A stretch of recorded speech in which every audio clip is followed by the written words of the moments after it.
After more than 3 years in prison in China, Lei arrived home in Australia earlier this month. Welcome home. Thank you. This is an outcome that the Australian government has been seeking for a long period of time, and her return will be warmly welcomed, not just by her family and friends, but by all Australians. Born in China, Lei came to Australia as a 10-year-old, eventually becoming an Australian citizen. My name is Lei. I'm a TV anchor based in Beijing, China. Before her arrest, the journalist was a prominent presenter for the state-owned English-language news channel, CGTN. There really is no typical day in news because a lot of surprising things can happen. And the presenter of Chinese State TV's Biz Asia program, Lei. Please welcome our panel. In 2014, she appeared on a special episode of Q&A, live from Shanghai. The censorship standard for the English channel is much more loose. Wickedly funny, very, very determined, very, very smart, and somebody who is just full of life. Her friends and family, including her partner Nick Coyle, campaigned for her release so she could be reunited with her family, especially her 2 children. She's missed her daughter going into high school. Her son will go into high school next year. Those are times you can't get back. Lei, welcome. Thank you so much.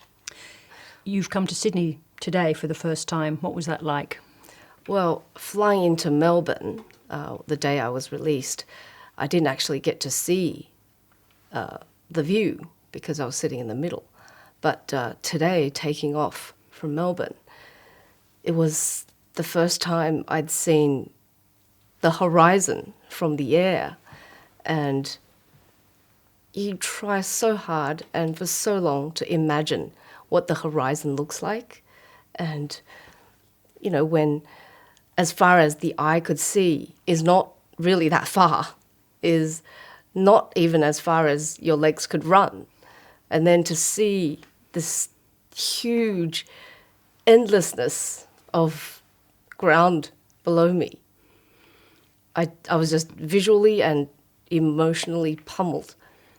I was a teary mess. And it's been a few days. Do you feel safe in your freedom yet? I feel safe, but also, I guess, a lot of emotional fluctuation. For example, when my son says that he and his sister were worried that their conversations would be tapped, they made up a code word for certain things.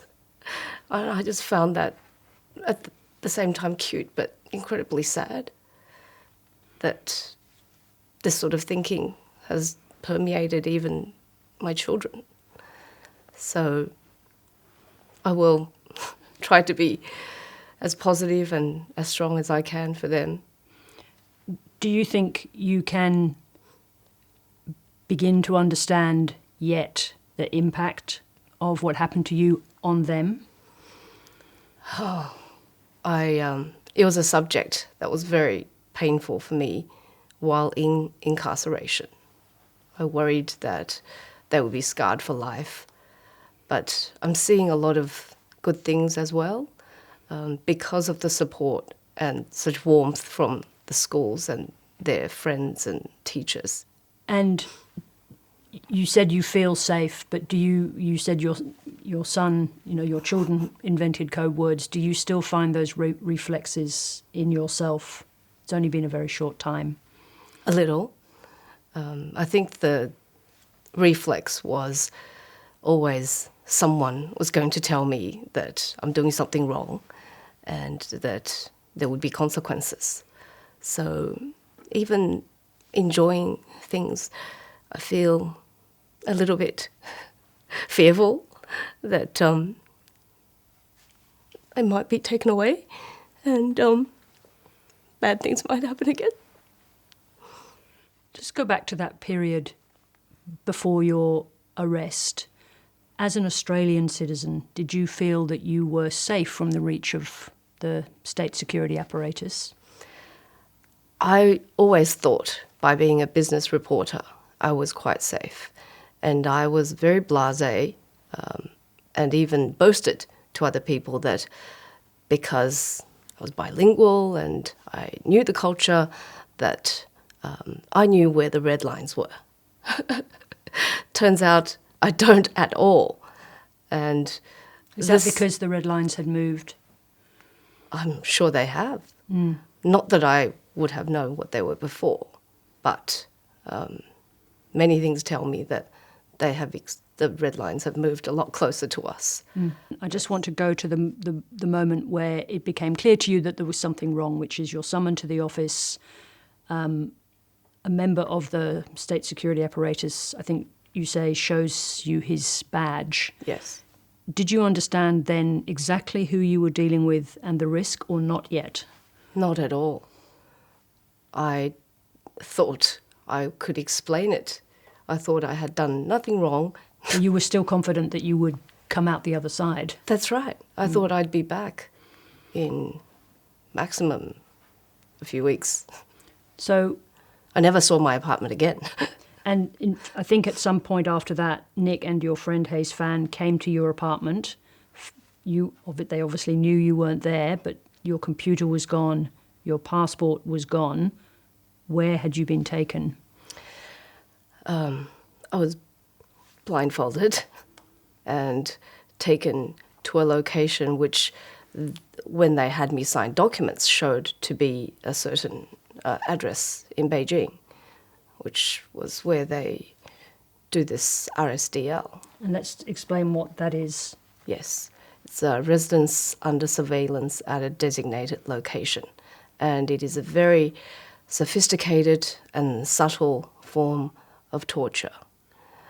While you are clothed and fed, you are warm, and you are safe, the safest you'll ever be, you are undergoing, I think, the utmost pain, emotionally, psychologically, and, of course, physically, if you're sitting there for 13 hours a day. So later I had just hurt everywhere because they wouldn't let me even walk around when I had a sore back. You had to apply for permission, and sometimes it would be denied. But that was the last month of RSDL. The first few months under the control of the case officers were a little better. Just describe the immediate circumstances, what it looked like, what was around you, what it smelt like. What was it like? Nothing. It was just padded beige cell with blue curtains and a single bed, very bare. You were not allowed to have anything of your own. For example, my toiletries were brought in to me. The food was brought in to me by the guards. You are watched at all times. How are you watched? One standing in front of you, 40 centimetres away, one sitting next to you, 40 centimetres away. 24 hours a day? 24 hours a day. Are you questioned? There were interrogations, yes. Describe those. Quite, what's the word? Intimidating. The interrogations were more about trying to get you to spit out everything that you know about everyone. And maybe sometimes they were confusing me. Maybe they wanted to make me feel guilty for everything. I'm not sure. And did they make you write about yourself as well, or were you just subject to questioning? Yes. The Chinese system likes to make you write about yourself, whether it's in school, in your employment, or in the judicial process. And what were you asked to write? Well, at first I thought I could just put down my real thoughts, and this was in October, 2 months after I was arrested. That was very naive, because now thinking back, if I had written, I am guilty and I accept punishment, maybe I could have been spared more months of the RSDL. One never knows, but that's what I suspect. So those two lines are what they're looking for. What were you most afraid of? Death, life imprisonment, never seeing family again. And then later, when I knew there'd be a sentence, every time I woke up in the middle of the night, these numbers would jump at me. Like, such frightening numbers, like, what if it's 15 years? What if it's 10? And I wouldn't see my children until they were totally grown. I'd lose their growing up forever. And what about my parents? So, and that would just make me want to knock my head against the tiles and kill myself. And when I told the embassy staff that I had felt like that, which is totally true, I was berated by officers for they thought that I was, embellishing the truth. Exaggerating. Yeah. And I didn't know. I said, that's the truth.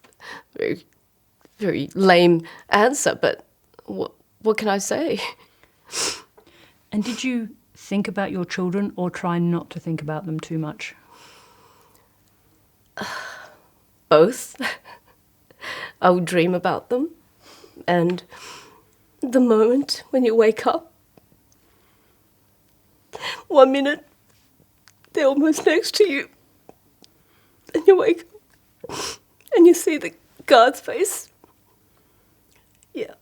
But then you reach a point where you have to numb yourself and you have to think of the immediate now. You have mental tricks or games. Yes. To keep your mind. That's right. Just come back to the charges. Well, when they first made clear what the charges are, how did they describe it to you? Illegally supplying state secrets to foreign organizations. But were they specific about the particular trigger for the charges? I know there's been some discussion around breaking an embargo, but is that what it was about, or? Well, that's what all of the interrogations were pretty much focused on, aside from the trying to get me to tell about other people and just asking all sorts of questions about my contacts. Yeah. And so in terms of that, come back to the embargo, what did they tell you you had done wrong? I shouldn't have shared it with a foreign or someone who works for a foreign organization. Did you believe you had done something wrong?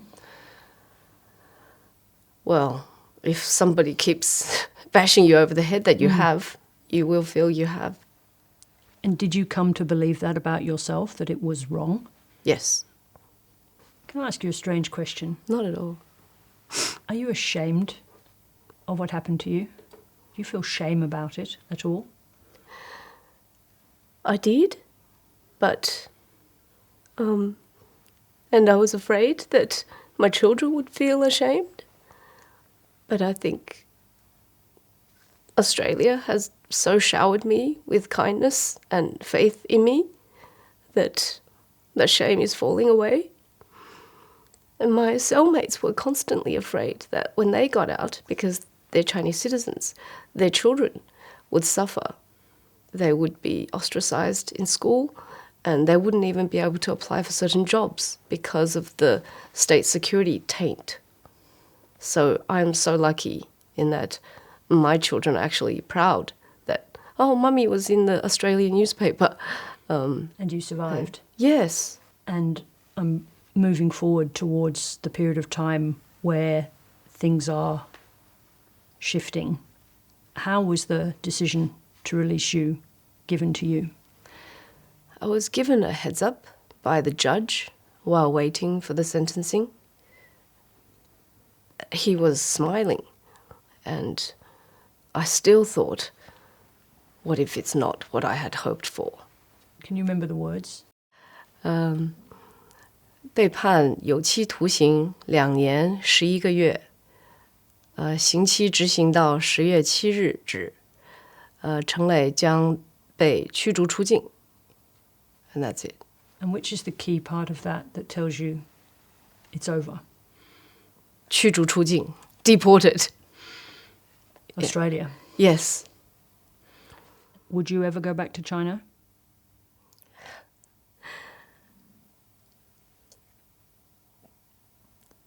It's very hard to answer that question.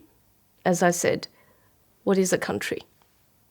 Yeah, it's made up of, for the scenery, for the food, for the people, in a heartbeat. But a country has other things attached to it.